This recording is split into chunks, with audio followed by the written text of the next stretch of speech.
Ito hong mataas daw na opisyal ng Department of Public Works and Highways nag-alok umano ng maagang budget insertion para yan sa 2026 National Expenditure Program. Yan at iba pang mga balita sa pag-uulat ni Bombo J.C. Galvez.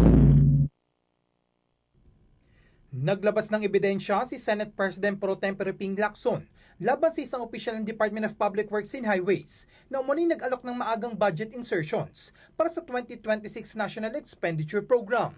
Sa kanyang privilege speech, ipinakita ni Lacson ang screenshot ng isang mensahe mula kay Department of Public Works and Highways Undersecretary Maria Catalina Cabral na ipinadala kay Senate President Vicente Soto III ilang araw matapos itong manalo sa senatorial elections noong Mayo. Ayon kay Lacson, ang mensahe ay naglalaing manghingi ng mga proyektong maaaring maisama sa National Expenditure Program, ngunit agad itong tinanggihan ni Soto. Batay sa screenshot, tinanong umano ni Cabral kung may priority project si Soto para sa vetting upang maiwasan ang redundancy, overlap at masigurong tugma sa national priorities at local project menu.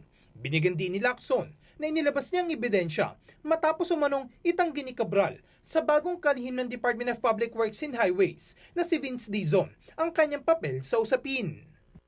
The DPWH Undersecretary that I mentioned to have offered our Senate President through his staff to make insertions in the 2026 National Expenditure Program had vehemently denied it to her new boss, Secretary Vince Dizon, and to his face at that, was actually lying through her teeth.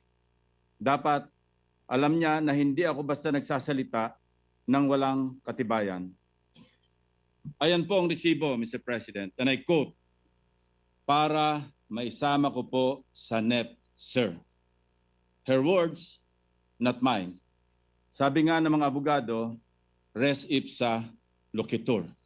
The thing speaks for itself. Binanatan din ni Senate Minority Leader Alan Peter Cayetano sa umano'y amnesia sa pagdinig ng Blue Ribbon Committee kaugnay ng mga issue ng ghost projects, geotagging at overhead expenses.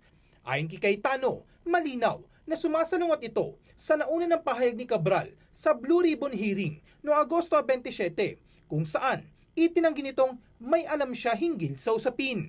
Dagdag pa ng senador, lumalabas sa mensahe na nagkakaroon na ng insertions kahit nasa proseso pa lamang ang Department of Public Works and Highways ng paggawa ng National Expenditure Program at hindi lamang sa bicameral meetings ng Kongreso.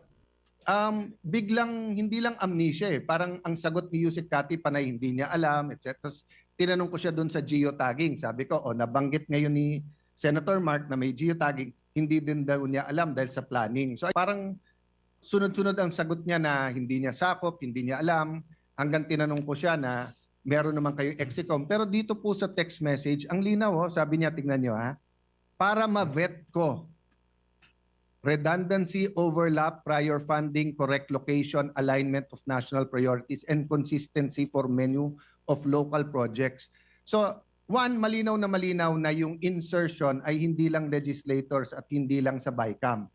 Sa pagpapagawa pa lang ng NEP, pagka malakas ka dun sa departamento, pwede mo ipasok, except that mas may guidelines sa umpisa. But number two, it just shows that yung sagot ni Yusek Kati is so different from her text. Kasi sa text pag tingnan mo, parang napaka-organizer. Tingnan niyo po, di ba? Para sa Bombo Network News, ako si Bombo J.C. Galvez and this is Bombo Radio Philippines, the #1 and most trusted source of news and information. Basta Radio, Bombo! For the most trusted source of news and information, visit our website at www.bomboradio.com. Follow us on Bombo Radio mobile app, Facebook, YouTube, TikTok, and X, formerly Twitter. Like, share, and stay connected. Anytime, anywhere.